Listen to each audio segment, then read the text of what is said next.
Or this TV show. Hello, welcome back to Do You Remember This Movie? Here we are again with Trent and Cam, and we want to welcome everybody to the channel. And once again, if you do have any ideas or movies you think that we should talk about, give us a little, comment down there in the comment section, and we'd love to hear. But anyways, like I said, this is Trent over there and Cam over here. Cam, give us the synopsis of what movie we will be talking about. So the first movie we're going to be talking about tonight is Ice Castles. I was doing a little research on synopsis, and everyone seemed to just rewrite the entire screenplay. So this is what I found that it seemed like nice in the middle. All right, an inexperienced yet naturally gifted ice skater makes a spectacular debut in the skating world before encountering an event that could possibly derail her hopes and dreams. So I went with the opposite. Well, yeah, that's what's short. So that sounds like a movie to me. Like, I guess somebody, is trying to pursue their dreams possibly, and trips and falls and has an awful accident. That's exactly what happens. What? Yeah. I haven't seen this movie. I'm gonna be honest with you. Okay, so yeah, this was one of those movies that like I didn't see it right when it came out. I remember when people were talking about this movie. I was pretty young for this one. But I remember like this was like discussed all the time. Like anytime you'd go to like the ice rink or something, you'd be like, you ever see Ice Castles? But what I remember most about this movie is the theme song, which is cleverly called the theme from Ice Castles. And it was the most popular song at every piano recital for like the entirety of the 80s.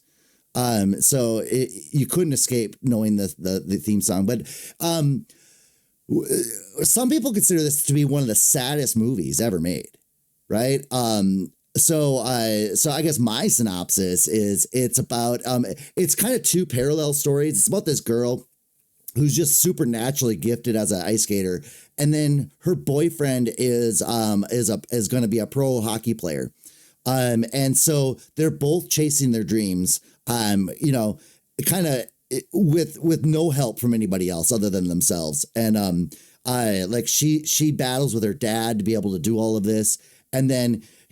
It's kind of a neat story in the sense that they both go their professional routes, and he's not good enough, right? And then she is, right? And she explodes on the scene. She's the greatest ice skater of all time. But then she has an accident, and it shouldn't make fun of an accident, but it is kind of silly. She's outside of a hotel where they had froze. I'm guessing they froze the pool for the ice skaters to skate on. And she trips on the. Oh goodness, I was right on the money, wasn't I? Yes, and she trips and onto the patio furniture. Okay. Yeah, and so and then she loses her eyesight. Her eyesight? Her eyesight. Oh, yes. her eyesight. Yeah. Okay, I want to make sure. And she regains enough of it back where she can go out and skate again, and that's really the heartbreaking moment. Is the end? Spoiler alert! Is the end? Is she has blurred vision, but she can see enough to skate, and she wants to fool everybody. Not fool everybody. She wants to do this without anybody feeling bad for her because of her vision. So she goes out to skate again, and nobody notices that she's blind until they throw the roses on the ice. No. And I was like, is this where it's going? And that's exactly where it went. Yeah, and she trips, and then she's like, "Oh my gosh, they're all gonna know." But then everybody gives her a standing ovation, and she But anyway, that's what. That's what the movie's about. It's what I like about this movie is that going into it, it's gonna be a tearjerker, and it's gonna be all emotions. But there's some weirdness to it too. It just maybe in the sake of storytelling, there's some problems with it. kind of everybody in the movie is a jerk to each other unless they're getting what they want. It's a common theme, and every single character in the movie is every main character is guilty of it. And I'll show you guys that in a second. And then the other is the relationship between the guy making the documentary and the 16-year-old girl is it definitely wasn't like it didn't age well with the times. I don't think that would have been okay then either. I don't. It's hard. Maybe she was in the ice skating loop for longer than we know in the movie. Maybe they tried to imply that she's 37 now and that's why she's dating a 37-year-old. But anyway, so is there anybody famous in this movie, Corey? Honestly, there's only one that really, really sticked out to me. And that was Tom Skerritt. Tom Skerritt. Which a lot of you guys probably remember mostly from Space Camp. Yes. Yeah, right. And he, obviously he's been in a lot of movies, but yeah, he plays Marcus Winston. And honestly, since full disclosure, didn't get a chance to watch this one, which is kind of part of the theme of all this. What character is that exactly? So he plays the dad, right? You're the dad. Okay. And I have a scene. Here, I'll show you guys a scene. First off, the movie starts off with, ironically, the theme from Ice Castles, right? But I just wanted to show this part because it doesn't look like they're slowing down for this kid. Oh my God. Oh my God. Anyway. What was that cut? He would have hit that kid. He would have hit that kid. Rewind that. Let me see that again. Yeah, here we go. Dude, seriously. Like, dude, you're done. Yeah. So that kid loses his eyesight and is never allowed to sled again. That's a whole nother movie. No, I want to show just like this is right away in the beginning of the movie is and I'm not gonna show every scene like this because this movie's 2 hours long and it'll take all night. But here's a good example, and this is the first time we really get to see this. Well, to set up the scene, the daughter just stormed off because the dad's not gonna let her skate. Right. So right away, we know that this is how it's going to be. You say no to somebody or you say anything disparaging to somebody and they're going to turn around and give you the business here. You're going to hold her so tight, you're going to suffocate her to death. She's going to hate the hell out of you. Oh, what do you know? You run this goddamn broken down bowling alley, this goddamn broken down ice skating rink in this running small town. And you... She's the owner and she's just sitting drinking with a patron? Yeah, well, they're friends. Oh, okay. That makes it okay. And he even comments on like what she wears. You run around town like you're some kind of character. Like your daughter just said she wanted to skate. That's how we got here in this conversation was that your daughter wants to skate. Anyway, so Tom Skerritt's not the only guilty one here. The other people do this as well. But I can't get over that every time Tom Skerritt is in any movie, he just seems to know better than everybody else on the screen, right? He's somebody who's been typecast as the know-it-all. Yeah, Mr. Well, or the voice of wisdom. But in this movie, he's flawed, right? Because he's just being overprotective. But the other little clips I have here is hometown bias here is that the boyfriend tries out for the North Stars, which I thought is kind of awesome. It wasn't like the Charleston whatever. All right, so here we go. This is again. So I just want to show. I'm not going to show every scene where people are just complete jerks to each other. But so this is right when the girl, 16 years old, joins this like academy for ice skaters, and when she walks into the room, they're all just talking trash about her, right? Because she's better than they are, right? And so, oh, here she comes. Yeah, there's mean. Everybody's mean. Clearly, you can hear them like whispering. Here she comes. Like, hello, I'm right here. I'm in the room. It's not some commentary on the small town dynamic. This happens everywhere she goes. Like, Yeah. Oh yeah. Because she's not in Iowa anymore. You know, at that point, I don't believe. Right. And then here's the relationship with this guy is filming a documentary type of thing. Like he's a reporter or something, filming this emerging star. And just this is creepy of a conversation. Nothing. See you touch something that's exciting. Winner. Right. And that's what you are, Lex. oh, he's just being motivational. Why did they touch you? Because And we're not going to have to go through all of that. That guy didn't make it to space camp. I mean, probably need to see like more of the movie to maybe hopefully know what they're talking about. No. Well, she just kind of got accosted by like the paparazzi, Sure. right? And they're all So he calmed her down by doing the same thing. all right. And then I just here again, she's making out with the guy, right? And then boyfriend who just he didn't make it on the team for the I almost said the North Stars, right? He didn't make it on the North Stars, and they wanted to send him out to a farm team, so he just quit, like you do, when the going gets rough, just don't do anything at all.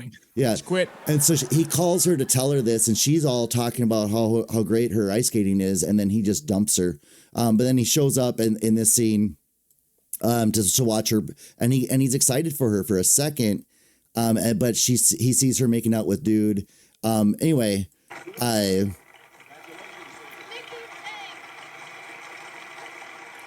and when you don't get what you want in this movie, you just have to be super, super rotten to the other person. It's National champion, a fine skater. And sure she'll be a strong challenger next month at the Nationals and later in the World Competition. Annette Braschland. I know who that dude looks like. He looks like a neighbor from Like you've got everything. What Makes World. oh, he does. He totally does. Alexis Hemsworth. The best.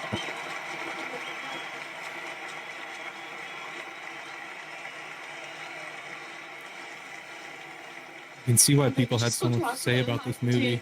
This is uncomfortable. I think the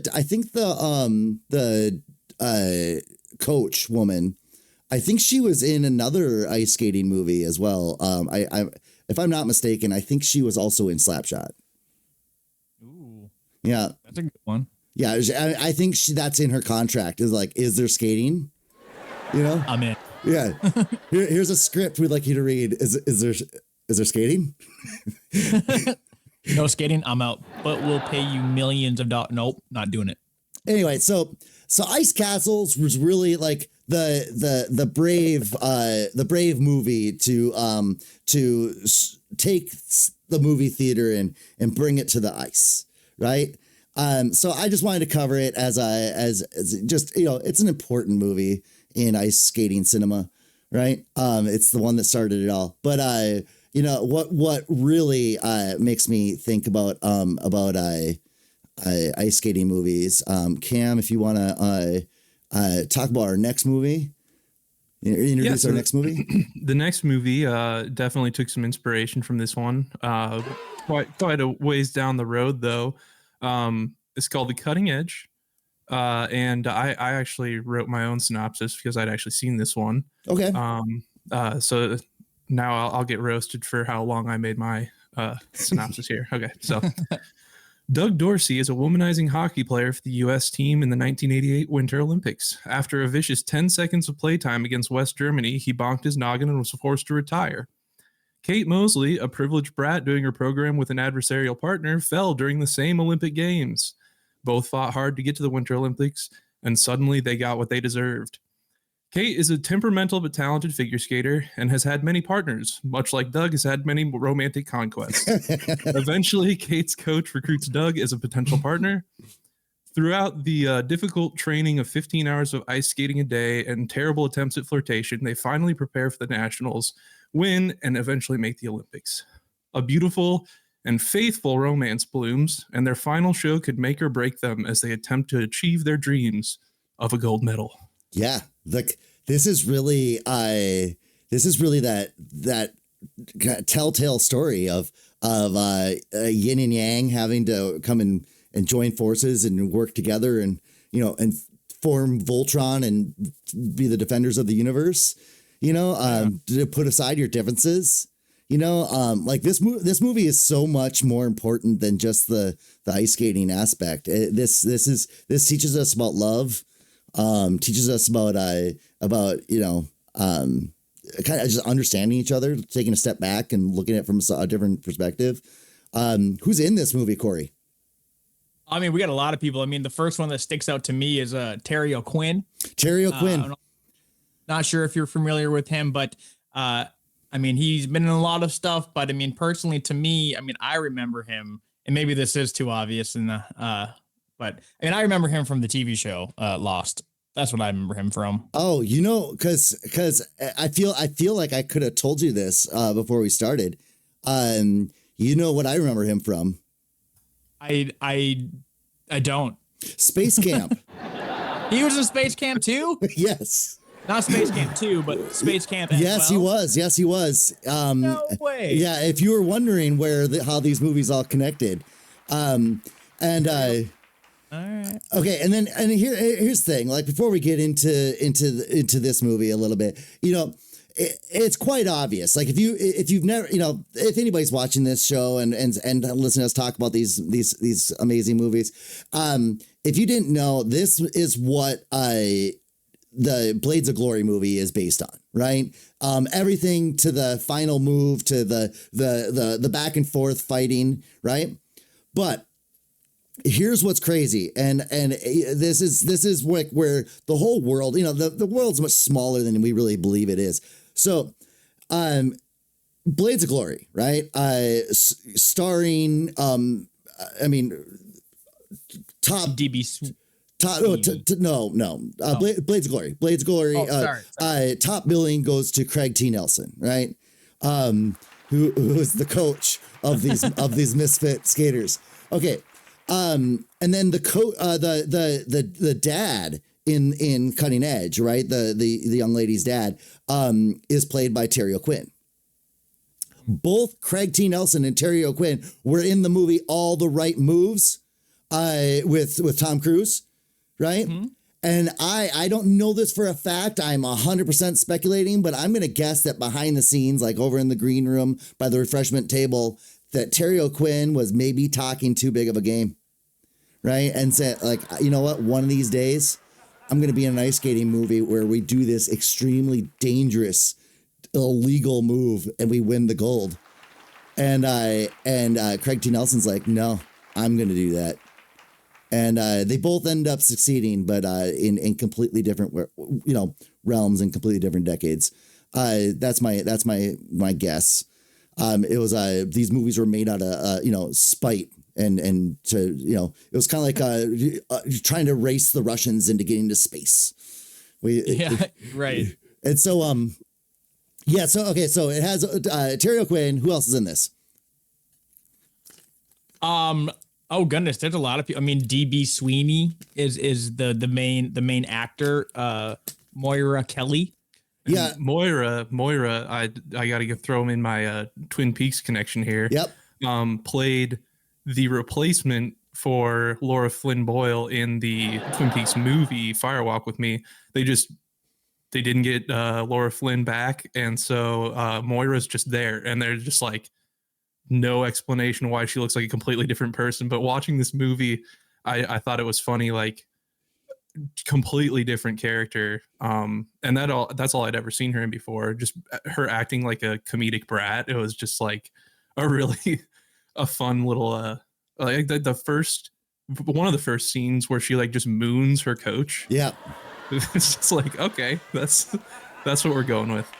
Yeah, I like her a lot, but and then DB Sweeney, he was in Fire in the Sky, which is that was a great movie. Looking at him, he was in a comic book movie back in '97. Do you know which one? Ooh, I don't. He was I don't know if he has a main character or not, but in the movie Spawn. He was in Spawn. Okay, yeah. Some guy named Terry Fitzgerald. So next time you watch that Spawn movie, look for him.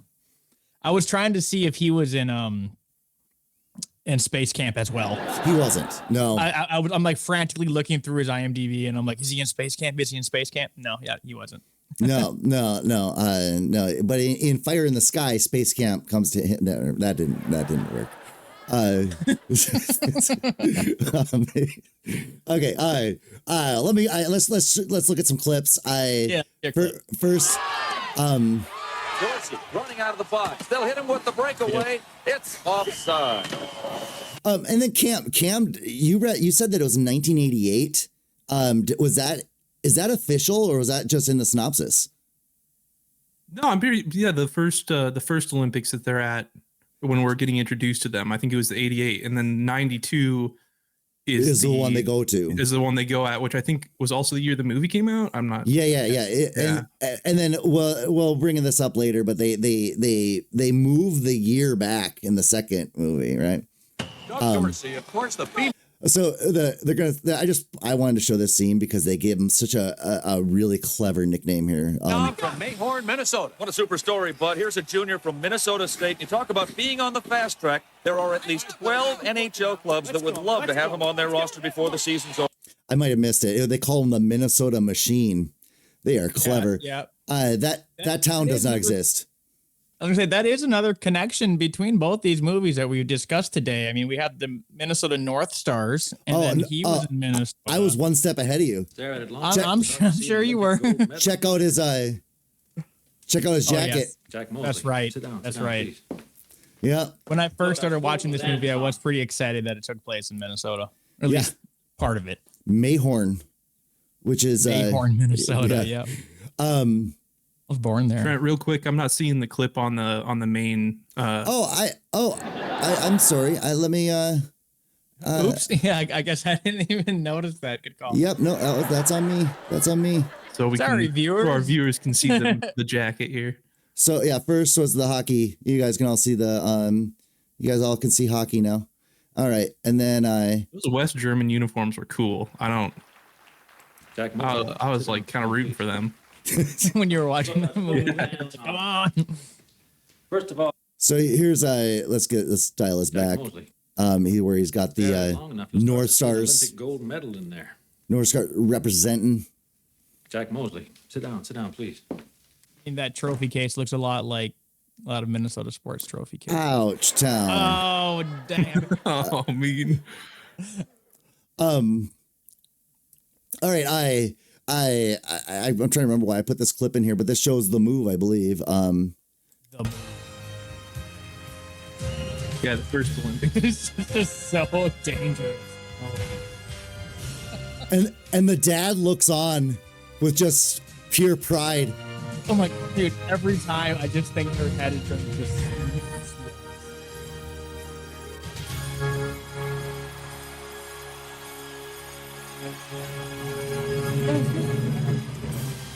USA. One thing I really like, distracting amount of time I spent watching this movie was just like, man, the cinematographer was going for it. Like we get the like blurred ice skating vision. We get all these like weird Dutch angles, and at one point when Doug falls on the ice in the practice facility, it's like reverse shot of him like at ice level, and she comes up and like mocks him. That's just something I was again popped into my head. I really like the cinematography for like early 90s rom-com, you know. Well, and almost they probably went out to find somebody who could nail the cinematography, because they you'll notice at any of the events there's nobody in the audience. Like they didn't spend the money on extras, so they really have to like, you notice all of them are in the dark, right? Like, because they don't want to show these empty arenas. But But you know, there's not a lot to pick apart. But this is a well done movie. It's a silly movie. I mean, it's really like I really liked this movie. I Honestly, like I it's really think good. well, I think this and its followers are a bit of a slap in the face to anybody who actually does do this. You know, like all 4 movies mention that you have to get up at 4 a.m. You can't have any fun, you know, and you need to dedicate your entire life to this, you know, and I'll even put Ice Castles in there as well. You know, this girl didn't have any formal training until she was 16 years old. 1 week into it, she steps in. She's just the greatest. I mean, like I get what the message is, that, you know, it's never too late to do something with your, you know, do what you want to do. And as long as you're passionate about it, you can succeed. But man, what about these other people that were probably as passionate, you know, to step in from being a hockey player, and then Cam, you just mentioned the her mocking him when he falls, you know, the toe pick. Oh man, that scene! I wanted to you see the Philly fans that deck their TV after the Eagles lose. I was watching it with my wife, and she just was sitting there, and every time Moira would say it, she'd just be like, "Toe pick," and I was like, "Oh my god, just infuriating." It carries on to the other 3 movies, and good. before we talk about the other 3 movies, you know, I guess, you know, when I think of a dynasty, right? Yeah. I think of like the New England Patriots and the Chicago Bulls, like the 90s Bulls, you know, the late 90s and early 2000 Yankees. Yeah. That kind of stuff. But that's not the main one though. I think, but what I think of is the franchise known as the Cutting Edge movies, right? It's there's nothing like it, right? There's has there ever been this long of a break from the first movie to the second movie, and then just I don't know, and all of them to just hit so well. So I was just gonna say, we have like 92 was this first one. Yep. And then I don't know if you were about to just say it or not, but yeah, then it jumps all the way to 2006. That's a big jump. So Cam, can you read us the synopsis of the second one? Yeah, I lost it here. Give me 1 sec. One thing while I'm pulling this up, I don't know, but the vibe I got from the other ones is that they were like Lifetime movies. Is that kind of like the level, like straight to DVD or what? The last one was made for TV. Okay. I don't know if they had cinema releases. No. While you look that up, can I go over the titles of each one? Yeah. Just for the heck of it. So obviously you have The Cutting Edge in 92. 2006, you have The Cutting Edge, Going for the Gold. 08, you have The Cutting Edge, Chasing the Dream. And then, of course, in 2010, you have the final one. Maybe the final one. We still might get one. I doubt it's dead. It can't be. The Cutting Edge, Fire and Ice. Nice. Real quick before you do that, if you could name the next Cutting Edge movie, what would you name it? Like, Ice on Fire, like the other one? No, I'm just kidding. No, it'd be Melting Ice. Toe pick to win. Toe pick to win. The Cutting Edge. Toe pick to win. All right, go ahead, Cam.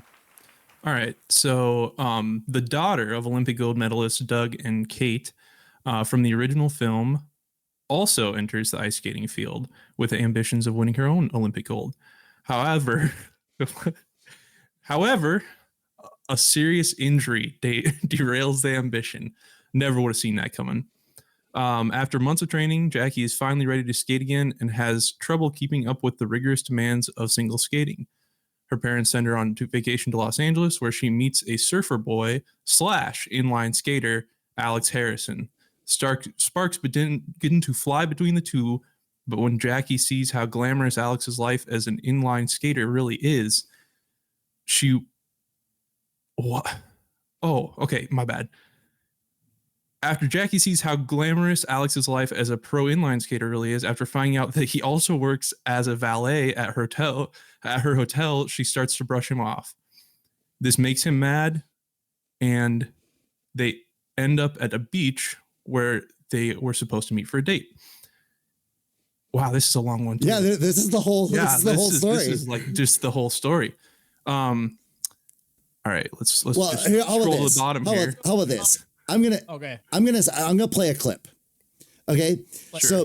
so yes, the story here is that it's nothing like the first one, right? Because he's not a hockey player. Yeah, inline skater. He's an inline Ballet. skater. Completely different movie. Also, what makes it a completely different movie is DB Sweeney and what's her name? Moira Kelly. They couldn't hack it. You know, like this movie was too big for those actors and that their actor capacity. So they were hastily replaced with just better talent. Yeah. All right. So I have a clip. So we don't get a move on this one. The move in this movie is they do triple axles together, simultaneous triple axles. Yeah, I can do that. You can do for both people. You can do them. Yeah, just you. But anyway, there's some issues with this movie timeline wise. This movie has no concept of time. So number one is they say that the Olympics that her parents took place in is in 1984. Because we have to make sense of why this girl's 21 years old in 2006, right? Writers were, really, there's no other choice. The only thing you can do is just completely change the only recorded source material that's available to the public. All right, and then also this scene right here. This is right in the beginning of the movie where he meets her and they already kind of had their first fight. Which is a theme with all four movies, is that the couple likes to fight. But she says clearly right here that she's going to look for a new partner. Within a week. Hopes are still alive. I'm making the shift over to pairs. It's just as demanding, but there's less emphasis on the jumps. I'm guessing all you need now is a partner. Any luck? I'm actually interviewing with skaters this week, and if there's anyone who wants This to skate week. with me, you know who to contact. That girl's got to catch a clue. It's over. So this guy is just the worst. I used to have a haircut like that. This guy is like the Jar Jar Binks of this movie. He shows up at the beginning here, and then he just kind of laughs like throughout the rest of the movie, and then he gives his buddy a high five at the end. It's really weird character. But anyway, so she says she's gonna interview new partners within the week. So then dude goes out and starts learning he's got to learn how to skate. You know, the toe pick and everything, right? He's got to learn how to skate. And he does this, and then the mom actually makes a reference that he's been doing this for 3 months. So before we get to that part, it's there's a montage here, which is just great. I love montages. So this is her trying out different partners, and then him learning how to skate with a bunch of children.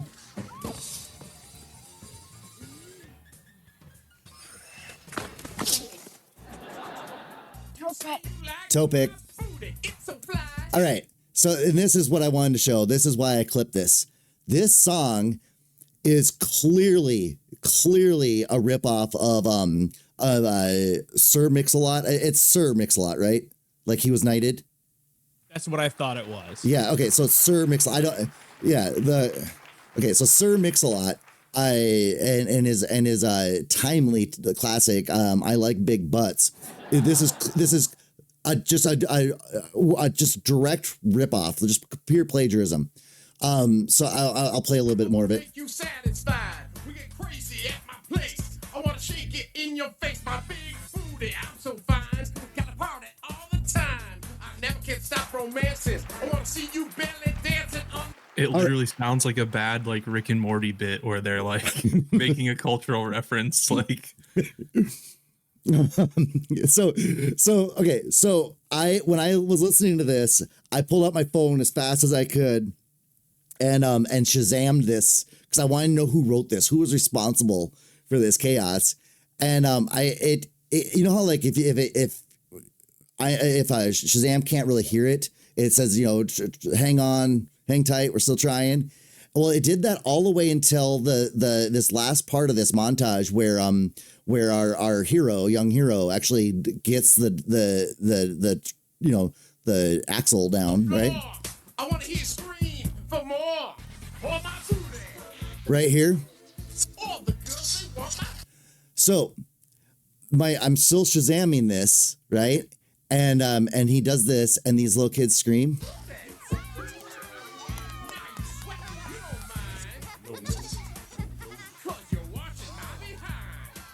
And that's when my Shazam I kicked in, and it knew. Know this song? Yeah, well, I got so check this out. Shazam never found the "Shake Out Your Booty" song, right? But it did pick out the audio, from the sound effects library of small group 10 of young kids shouting and cheering exterior.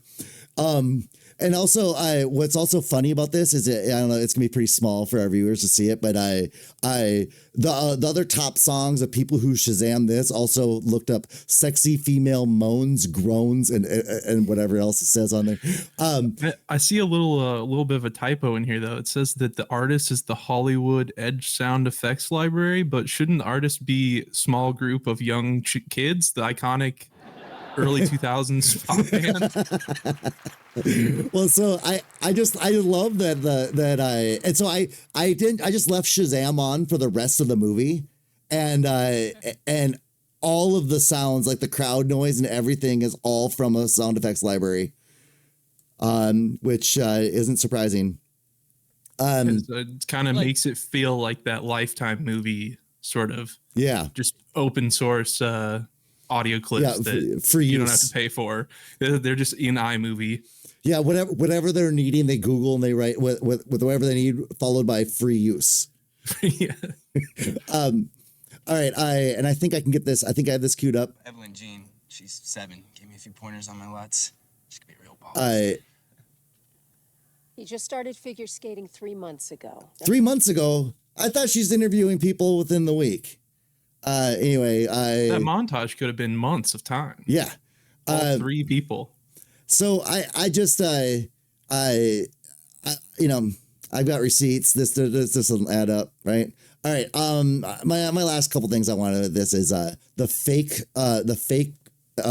weather conditions of the house is just too much. Okay, so we got the fake rain. Rain on window pane for use. Yeah, and I love the streams dripping down, like they have like holes in this beautiful gutters that they have. All right, and then this is just ridiculous. The snow like couldn't be more fake. It's like a Snapchat filter. Yeah. Yeah, well, right. Well, and then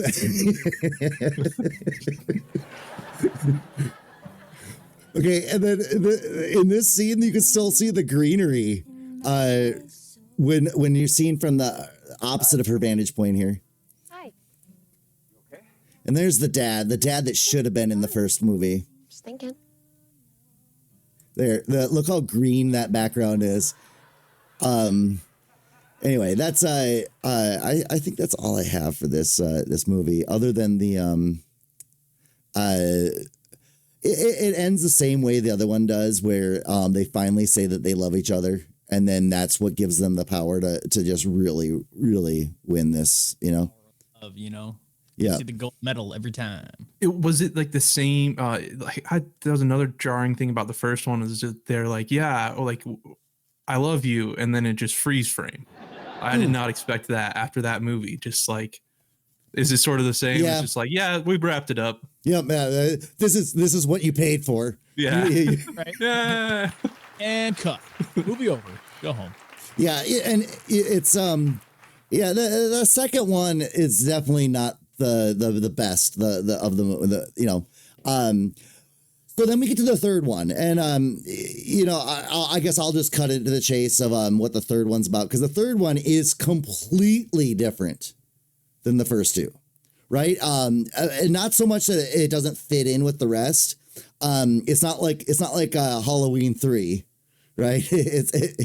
Like we still have our favorite things going on here. But so the first movie was she needs a hockey player to fill in. The second movie, she needs an inline skater. The third movie, it's about a young man who figure skates and his partner gets injured. Right. And by the way, I didn't clip this, but it's really weird that he's like, explaining to her, like, this is like in the first 3 minutes of the movie, we got to do something crazy this time. And she's like, what are you doing? Like, they're on the ice practicing. He goes, do you trust me? She's like, yes. And he throws her up in the air and she breaks her ankle and she's down for a year. It happens so very suddenly. But anyway, so he's the ice skater, the professional ice skater, and he needs a partner. So he finds a hockey player to skate with, but this time, the hockey player's female. Flipping it around here, huh? So so this is the scene where we get to see. Since you're not too strong on apologies, I say we put it on the ice. Then we'll see who's really sorry, huh?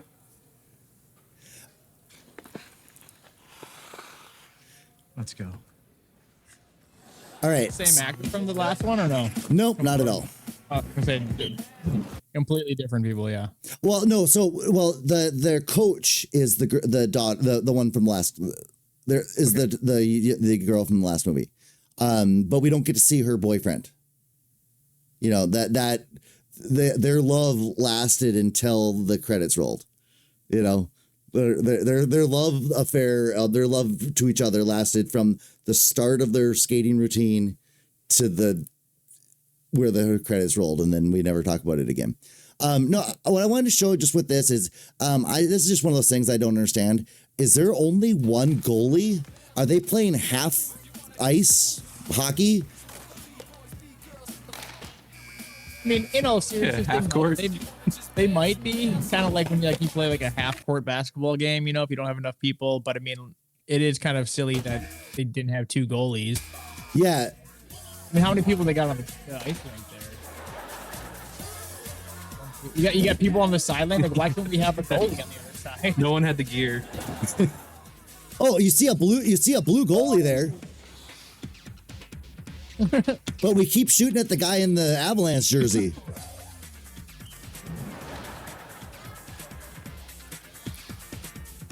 So this guy must be the greatest hockey player of all time. Dude ever. Sure like to know his name.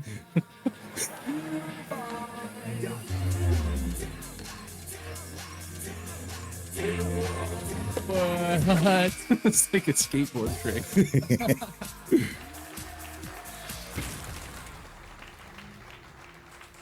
There's like a bunch of different NHL jerseys without the team names on them. All right, and I have to prepare you for this here. There's just those moments, and I'm not trying to be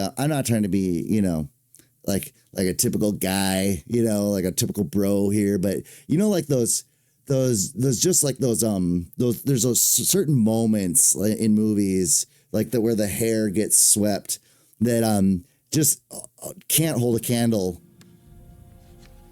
to this weirdness. One take.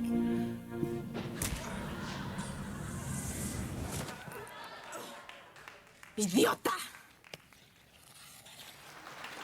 All right. And then that's pretty much all we needed to say about our third movie. So the fourth movie, I'm guessing partner injury, find new partner. Okay. So the fourth movie is actually incredibly different than the first three. So this one has the girl, the former hockey player, from this one as the main girl. And then they mentioned that her partner had an injury. And so that's why he's out of the picture. Right.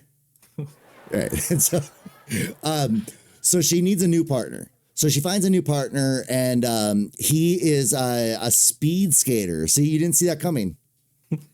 He's been kicked out of skating for his for how I don't know, for his behavior or whatever. Anyway, that movie is pretty forgettable. But they fall in love, and that is they win though. They do. Oh my god, they do. The gold medals in this short small tree of people is really, I mean, it's spectacular. So I guess we can just open up the conversation to kind of talk about any one of them. I guess my other thing I wanted to say about the second movie is the thing in the first movie, the Moira Kelly's character's fiance, he doesn't really do anything. Yeah, forgot about it. He doesn't really do anything wrong. No. He's kind of a stuffy guy, but he doesn't really do anything. I mean, like he might be a little snobby towards DB Sweeney, but no more than his partner was, you know? I mean, like that's not really, I don't know. And the straw that breaks the camel's back is that he finds her lucky earring, like a very nice gesture. Yeah. And she's just like, you know what? I can't do this. It's over. Yep. That's the I mean, that really was like the missing evidence, really, that he needed to put the whole puzzle together. Where it was just in the ashtray, wasn't it? It's just like, yeah, it's just on the table, in crawling around in their hotel room. Yeah, like it didn't imply anything was going on other than her feelings, right? And so, but in the second movie, both of their, or the guy's girlfriend that he's going to marry, it's the inline skater has a fiance, and she's just rotten to the core.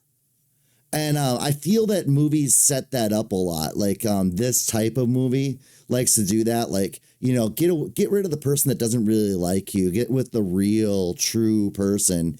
And but you almost have to think that if you're with such a scummy person, maybe you're kind of scummy too, right? Like, so I don't know, birds of a feather type of thought process, I guess I'm having here. But yeah, that's it's also in the going to the third movie.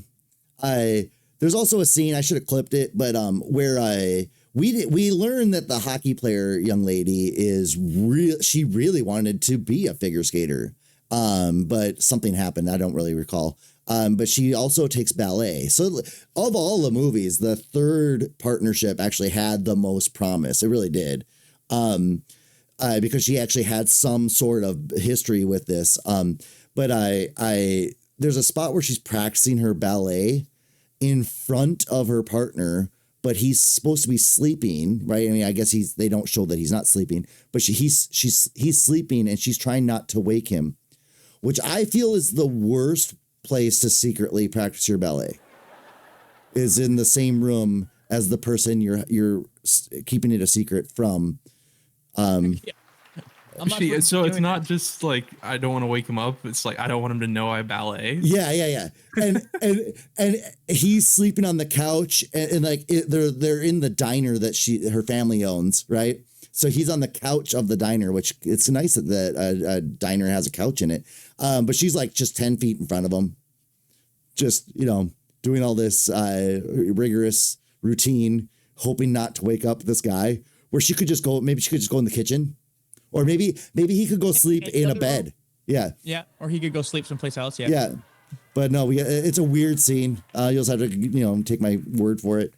Since you've seen all of these, so multiple times, I've only seen the first one. I don't know if Cam, you've seen the other ones or not. I think you said you've only seen the first. I just saw the first one and then watched like clip videos where I just was mad made for TV vibes. So let's say all four of these pairs were to face off to get the gold medal. Oh, Trent, who would you pick for gold, silver, and bronze, and who wouldn't get a medal? I just thought of that question off the top of my head. No, that's a good one. Yeah, because this is like who would win, Darth Vader or Anakin? I mean, I know it couldn't happen on screen, but if it could, right? Yeah, that's a great question. I would have to say the third movie's pairing is probably. I'm gonna ask. I didn't set the pawn down. Let me reset my move here. I'm gonna say it's the fourth movie. So they get the gold. Yeah, because the difference about that team than the other is neither of them's first love or whatever. They're both misfits that don't belong in the sport. So if they got the gold, who gets the silver? Then it would go to DB Sweeney and Moira Kelly. And then the bronze. So this is between 2 and 3 then. Yeah, it would be from the competing couple from the second movie. Not even the main characters, the people they're competing against. Yeah. Okay, because that's the third movie. In the third movie, so his partner gets injured before the movie kind of starts, and he has this impatient manager who wants to pair him up with this Russian girl, and he doesn't want to do that because she's mean to her partners and all this stuff, and when he brings in the ice hockey girl, the manager quits. And then you see later that the manager is engaged to his previous partner that broke her ankle, and he tries to sabotage the guys. It's worse than the earring. This is the third on the one? third one, because what he does is he sends his ex-partner to go meet up with him to talk to him, and they kind of say their goodbyes. Right. And they kind of have closure because they weren't in love. They were just partners. Right. Like it was business, strictly. But they kind of kiss each other goodbye. And he had a photographer capture that and put it in the tabloids. Of course. Yeah. Because that's actually that's in Blades of Glory. Which one came out? The third one or Blades of Glory came out first? Oh, I would think that the third one. Yeah, I would think so. When did Blades of Glory come out? That was 2007. Ooh. Maybe it did. Okay. So the third one was 2008. They stole their plot from the original, and then it went full circle. Oh my They gosh. stole a plot point from Blades of Glory. Chasing the Dream stole Blades of Glory. That's the exact same sabotage as in Blades of Glory. I did do a little research here. Ken, you were right though. The second, third, and fourth one did actually all just come out on ABC Family. Oh. I dug into it a little bit there. So 2, 3, and 4 all came out ABC Family, but there was ratings on them. Like they were like PG-13. So like they were still like, they probably could have been put in the movie theater, but unfortunately, people didn't look at this franchise and dynasties like we have. Okay, so let's put ratings on all 5 movies though. Okay, to wrap this one up. So let's do it like what we think and then what IMDb thinks. Like as far as like ratings, as like you're saying ratings, like number ratings or viewer rating. Like let's do number ratings. So of the 5 movies, you would have to give Ice Castle's got to be the top one, right? I guess Ice Castle is probably like a 6.5. Cutting Edge 6. Cutting Edge 2 would be a 4. Cutting Edge 3 would be a 5, and then Cutting Edge 4 would be a 4. Well, I'm going to go ahead and tell you right now that you nailed Ice Castles right off the bat. That is a 6.5 out of 10, right? So well done. What did you say about Cutting Edge? Probably a 6. I like that movie. What did I give that one? I did actually. I'm a kind of obsessive when it comes to rating things on IMDb, but I gave it a 7. Oh, okay. And its real score is 6.9. Oof. Okay. I really liked it. I mean, for a starting point to a dynasty, really reminded me of the 01 Patriots. So, but the second one I haven't seen. I'm gonna guess that the second Cutting Edge movie probably is a 4. 4, probably somewhere in the 4. Probably a 4. 6.1. Wow. And then Yeah. the third one's got to be a 4 then, right? If the second one isn't. I got it here. We are looking at a whopping 6.1 as well. What? Really? Okay. So clearly I'm just okay. Well, the fourth one has to be a 4. All Maybe a right. 5. Drum Maybe roll, Corey. going with That's going to be even. you. 5.9. Wow. So People like these movies. No. Here's what it is. Okay, and this might not make me popular with this thought, but okay, there's a lot of people in this world, right? there's far too many, really, right? And It's a bold statement. and so how do you know this? Is that when a movie that should be a 4 gets a 5.9? It's just, you know what? There's just too many people. Like Furthermore, that's out of 2,000 ratings too. That's not like 3 moms that were like, it was pretty good. I really love going into the reviews and reading just like the headlines. So like, here's one for the fourth one. This person gave it a 1 out of 10. Do not watch this movie if you treasure your sanity. Oh, wow. Wow. Not even an entertaining sort of bad film. Like some people just hate it, but then you click on the 10s to see what people say. That's where the novels have to be. This isn't the Cutting Edge too. Going for Gold. I'm sorry, I'm looking at the Going for Gold one, aren't I? Just awesome, so cool. A must-see movie if you like classy movies. I just love going through it. What do the critics know? Anyways, it's always fun to go through the worst review headline and yeah. Like when you're gonna buy something on Amazon, you look at you because you're not gonna believe the everything. No, I think that there's something to these movies though. Like I think that here's my thought is that the ice is white.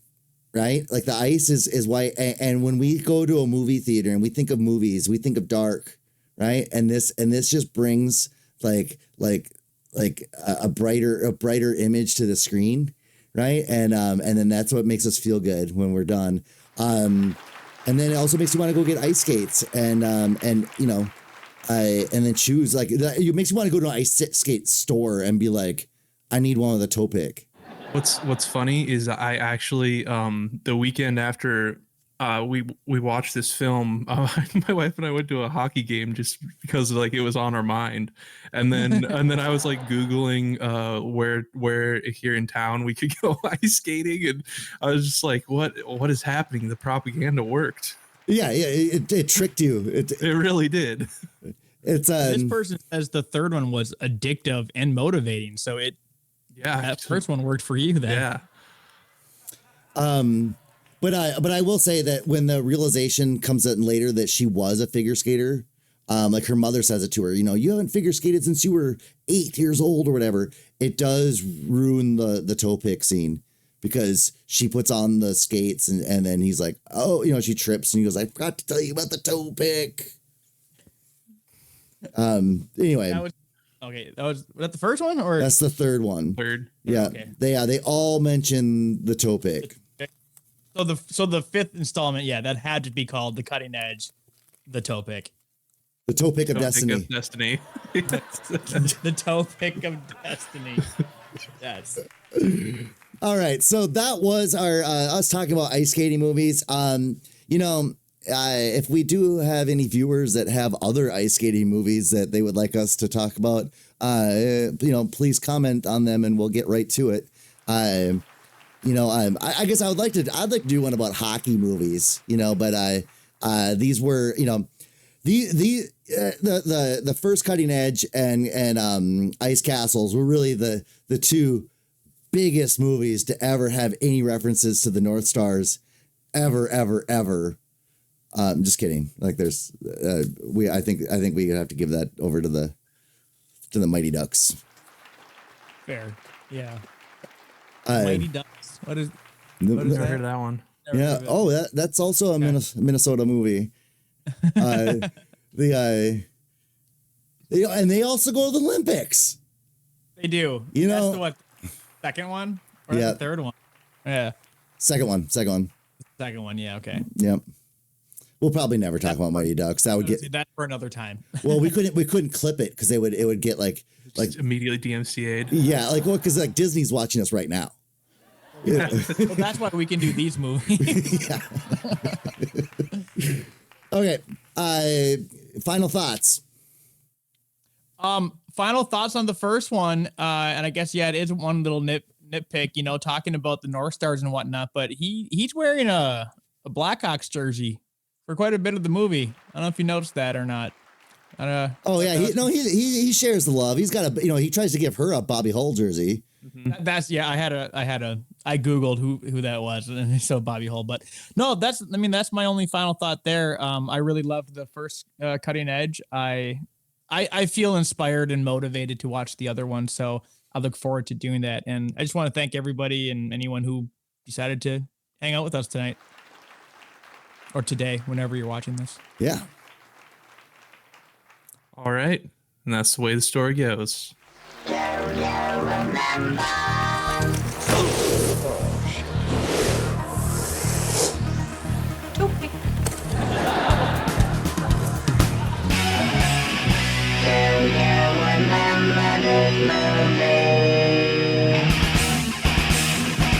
this TV show. Aw, Doug.